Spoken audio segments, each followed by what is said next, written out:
All right, Dave. Yesterday we showed you some bad summer league. How about the good stuff from our guy Donovan Mitchell here?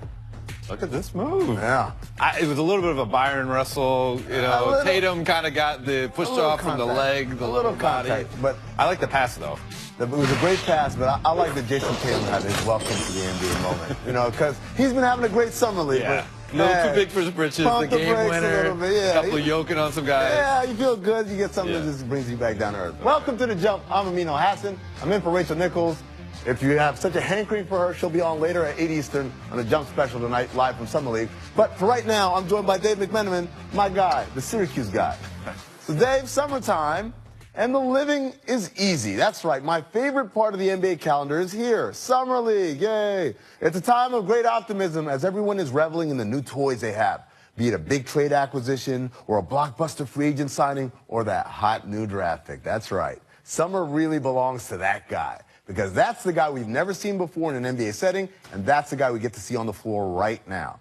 Over the years, the Las Vegas Summer League has grown immensely in popularity because of the anticipation of seeing the future stars of the NBA go at it. Who could forget 2014's Andrew Wiggins versus Jabari Parker, a game that packed Cox Pavilion? It's also a place where we see diamonds in the rough announce themselves, like in 2010 when a relative unknown named Jeremy Lin went toe-to-toe with the #1 overall pick, John Wall. But regardless of where a player is drafted, a strong word of caution for everyone who wants to be whisked away by a strong showing or distraught by a tough summer. It's only Summer League. It's time for experimentation. It's a time not just for players, but also by coaches, many of whom are calling the shots as head coaches for the first time in their careers. And while you might get excited by Josh Selby averaging 25 points per game on 56% shooting and like 64% by three, by the way, that has no bearing on his NBA career. He didn't have much of one. And before you kick yourself that Draymond Green averaged 10 points a game on 30% shooting, remember that he did that playing a role that, at the time, he wasn't able to do with the real Golden State Warriors. But he could try in Vegas. And that role was basically the role he grew into today as a perennial All-Star and All-NBA player. And by the way, Golden State wasn't just a champ this year. They were also Summer League champs the year he averaged 10 points a game. So when you're frustrated watching a first-round pick on your favorite team average, 11 points per game on 39% shooting, don't fret. He might end up getting traded for a guy who's getting traded for a guy whose bird rights get renounced so that you can reacquire that former first-round pick by presenting a $71 million offer sheet. Dave, that's called a Jack Sigma right there, a little pivot action. Yeah, I like it. Knicks offer $71 million, 4 years, trade kicker, player option, pretty much everything except the max deal for Tim Hardaway Jr. How surprised were you by that? Shocked, I guess, because they had him, of course, part of the franchise before. They trade him to get the number 19 pick they used on Jerry and Grant. Grant only sticks around a year, and now he comes back. And I think I was trying to think of a similar circumstance that we've seen. I had to go outside sports. This is Steve Jobs getting fired by Apple, coming back years later with more power, more money, more clout. And that's what we're seeing out of Tim Hardaway right now. It's no offense to what he is as a player. Once the Hawks got rid of Kyle Korver last year, he averaged close to 18 points per game, right around 40% shooting from three. He's athletic. He was in the dunk contest, that we forget about that. And shooting is a premium in today's NBA, but I don't know if everybody's in for that money. It's weird. The first thing that everyone brought up was he's making more on this contract than his father, who probably should be a Hall of Famer, had made in his entire career. And it's not like his father played in the 50s. Tim Hardaway Sr. played at a time where big contracts were starting to come about. Remember, he played Alonzo Mourning, who made $105 million on his Miami Heat. He had a signature Nike shoe. He had a signature Nike shoe. He had the UTEP two-step. Everyone was doing that little crossover. And so for Tim Hardaway Jr. to make this much money just on this deal, I think it took people's breath away, especially because we thought this year, now sanity has prevailed, right? Like, the cap came down from the projections. Yeah, everyone's like, look, that was madness of last year from the big jump. Now this is reality. Teams are going to be more frugal again. And so for the Knicks to do that, I mean, I don't necessarily know why. I just don't understand what was the thirst for that particular guy. It seemed like Atlanta at least put it out there that that was their priority to try to retain him. So I guess you need to get up to a certain number to make it happen. But we have seen some of these similar contracts around the league the last couple of years. most of them haven't worked out, though. In this range, Crabbe, you'd say is overpaid. Biyombo, what's he doing for Orlando? Zhang, obviously, has been an albatross for the Lakers. Same thing with Noah. Now, Bazemore, that's the one guy on that list. You're like, okay, that might be fair market value. And he's younger and ascending, right? And so maybe that's the length. Tim Hardaway Jr. is only 25 years old. He's only 25 years old. Great shooter. Defensively, and for me, that's the difference between him and Bazemore. Bazemore is a guy that is an improving offensive player, but defensively he's there. I think Tim Hardaway is a good offensive player, but the other side, not much improvement. All right, we got more NBA moves to discuss. The Celtics are trading Avery Bradley, saying so, and a second-round pick to the Pistons for forward Marcus Morris in a deal to create salary cap space to sign Gordon Hayward to that 4-year, $128 million maximum contract. Here's a look at the moves Boston has made to create cap space for Hayward. You got the trade, you got the renouncing of all those free agents, and the waiver of Tyler Zeller. Dave, have they given up too much in their pursuit of Gordon Hayward? Yeah, I think yes. Because I'm a big Avery Bradley guy, and not just because of who he is as a person. Obviously, everyone remembers him consoling Isaiah Thomas on the bench during the playoffs this year after Isaiah's sister tragically passed away. But Kyrie Irving's gone on record and said, Avery Bradley guards me better than any other player in the league. And if you are making whatever moves you are this offseason just to catch the Cavs, why give up a guy like that? Why give up a guy like that who had a very strong Eastern Conference Finals when he was thrust into a bigger role because of Isaiah's injury? And he's one of the best perimeter players, defensive players in the league. Sure. I mean, I'm with you on that. The thing I try to look at is he's in a contract year.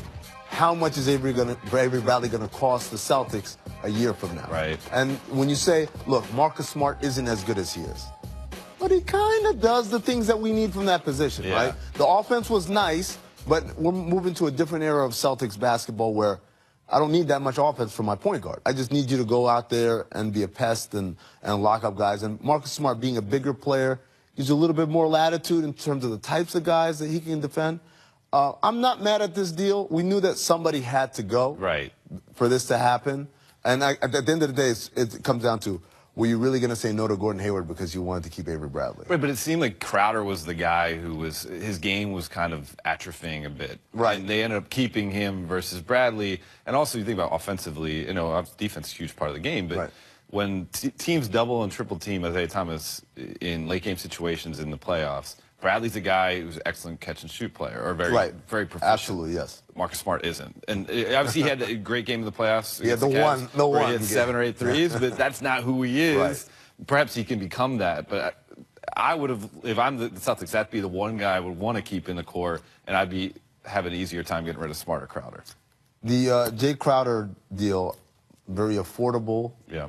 And it's on the books for a couple of years. They've got a bunch of wings.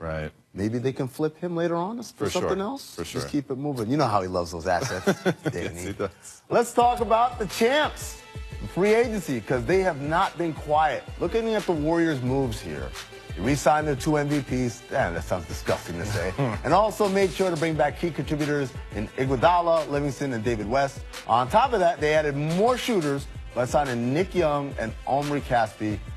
Dave, how much better has Golden State gotten this offseason? Indescribably better? I mean, because, first of all, anytime you're convincing the second-best player in the world to take a $9 million pay cut, you're doing something right.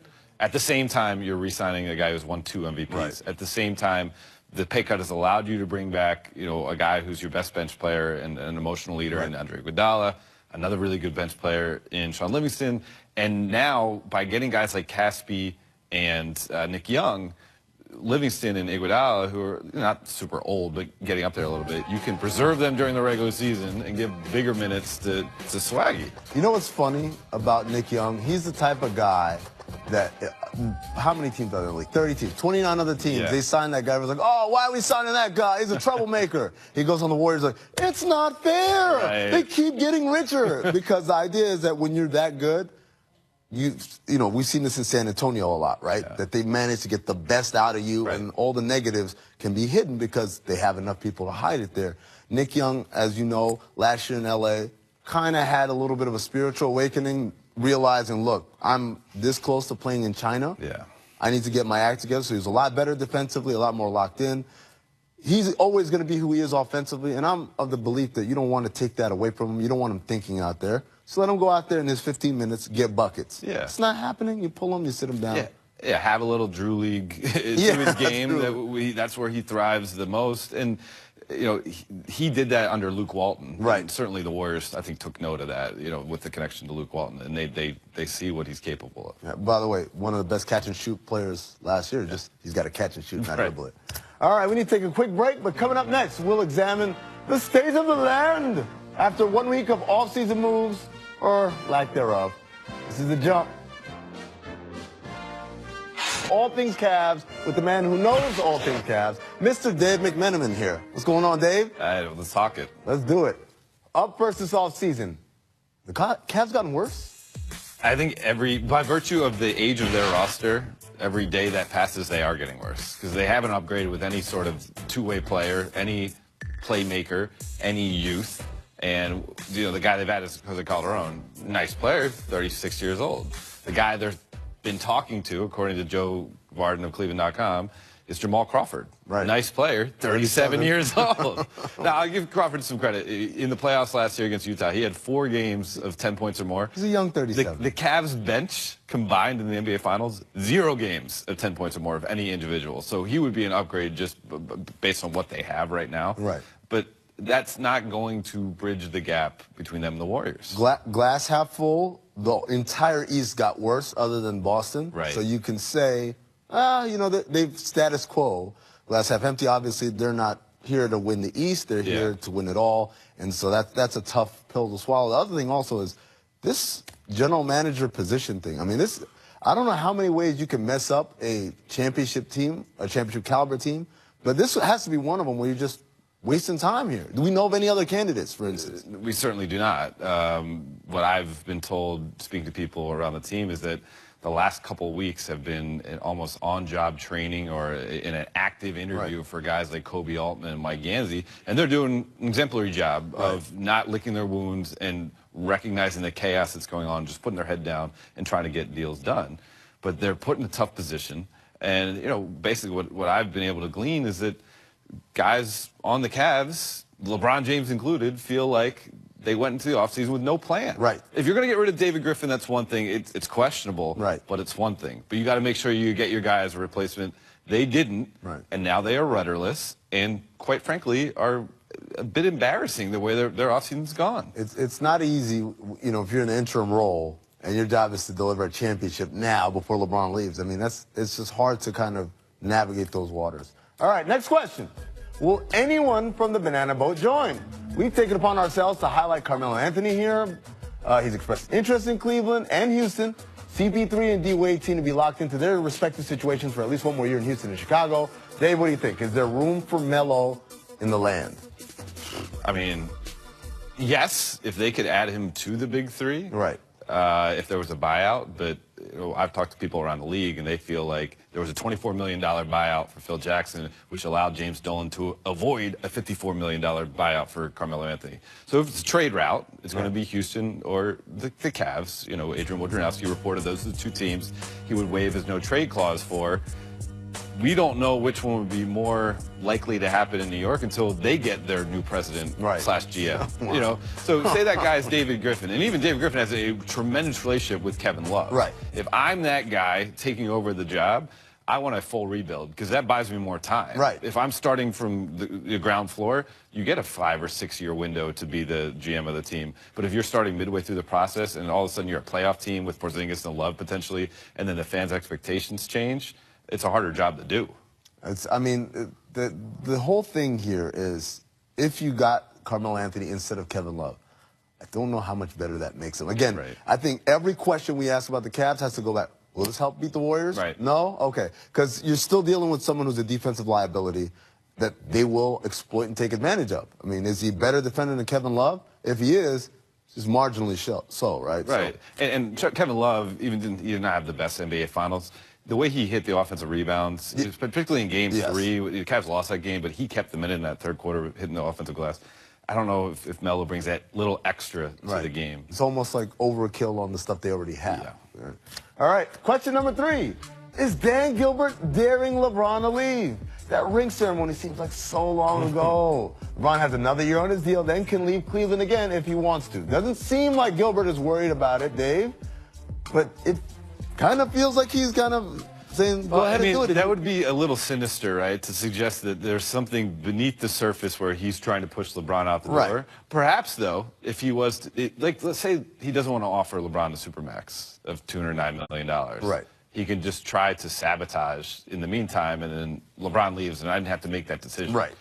I don't really know if that's what's going on here. I think this could just be ineptitude. Right. And ineptitude looks bad. It looks so bad that makes you wonder, oh, is this intentional? See, I don't think it's daring him to leave like, I want you out. I think it's the other kind of daring him to leave like, you're not going anywhere. What do you mean? Come on. You know you're here for life now. Okay, you can cut the theatrics. I feel like he's got that kind of confidence. When people say, hey, man, what are you doing? This is, you're going to lose the guy. Like, nah, he's not leaving. He's not going anywhere. He's home. Right, which I think would be a severe miscalculation. Oh, wow. LeBron sets up his contracts to give himself options. Pretty much. And he's going to have options in the summer of 2018. There's teams that have already, earmarked cap space to be able to make a run at him.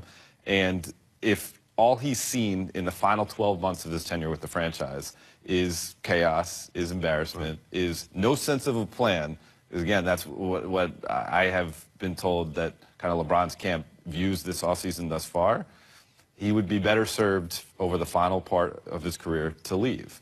But that's a but. There's still, the next season to try to get back on track. Bonus question before we go to break. If he left, I'm not saying he's leaving, but let's say he left.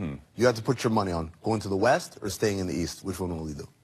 Going to the West. Really? I think he would come to Los Angeles to play for the Lakers. Oh, man. But, I mean, perhaps that team in the East, maybe the Knicks all of a sudden emerge as a contender. I mean, it's not absurd to think. And, of course, we know the imbalance. All I hear, what's that, 9 million voices all screaming at the same time in New York. Let it be! We have to take another commercial break, but first, let's look at this distant replay from 2010, courtesy of the great Latavius Williams. Ooh, I got Latavius Williams stories. Okay, so he was the guy that went straight to the D-League and got drafted straight up to the D-League. Second round pick by OKC. He was athletic to all get out, man. A rebounding machine. Had a little bit of a Bubba Gump thing going on. You stopped me from talking. I don't know. You can pick it up now. Can I say that? Appearance-wise? Appearance-wise. Yeah. Some other ways as well. Live from right here in L.A. Don't miss it. And also, the Summer League is back. Yeah. Bucks and Cavs, 6:30 on ESPN2. Then Clippers take on Lonzo Ball and the Lakers at 8:30. And then Suns and Kings at 10:30. And speaking of Summer League, well, Rachel Nichols is there right now. She'll be doing jump specials from Vegas this weekend, starting tonight at 8 p.m. Eastern. The least you guys could have done was Photoshop an Elvis wig on her or something like that. She's in Vegas. She's got that cool leather jacket on. She does have the leather jacket. She's killing with that. All right, make debuts. Let's stick with Summer League and Lonzo Ball's debut.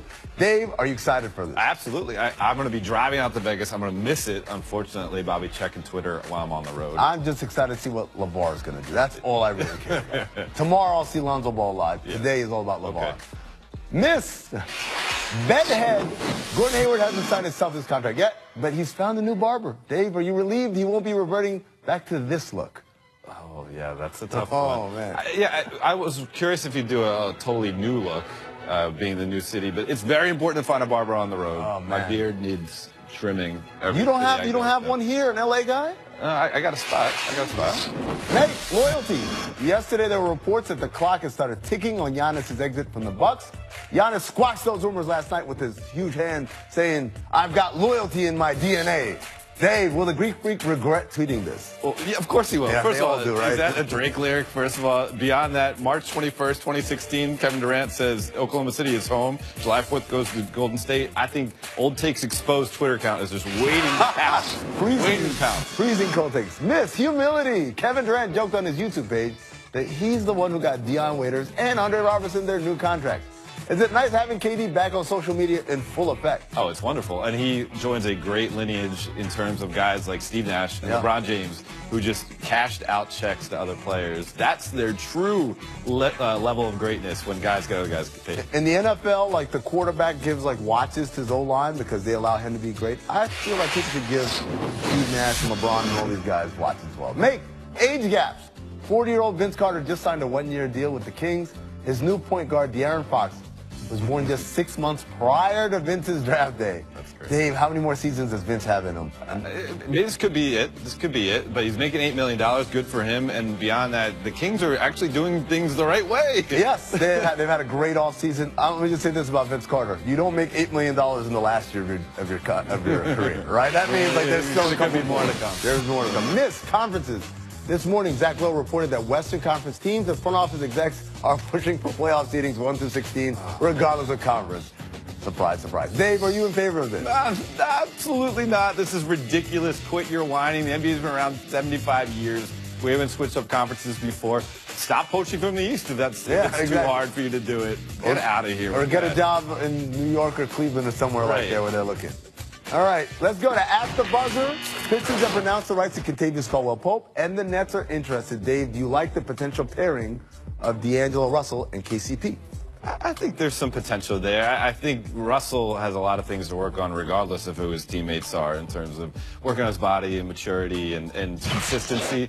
Caldwell-Pope's a nice player. There's also a report out there that the Lakers might try to offer him a balloon one-year deal and try to get him out in L.A. No takers for that so far. You know, I'm thinking someone's got to be there. Jamal Crawford, perhaps, right? There you go. Then he doesn't have to sell his house. He won't go to Cleveland. Yeah, and that too. You know? Hey, you know what? Thanks, Dave. We're back next week. Check out Rachel's Summer League show tonight at 8 p.m. Eastern. You're going to be on the road. Absolutely. You're going to get Vegas in like an hour. You're going to be on the road now or you're going to be in Vegas an hour? No, driving in an hour. I'm about to say, the cops, man, they're watching that road, man. That's right. Thanks, Amin. Yeah, no problem. Look, we have to fill this little space here. Hey, watch this.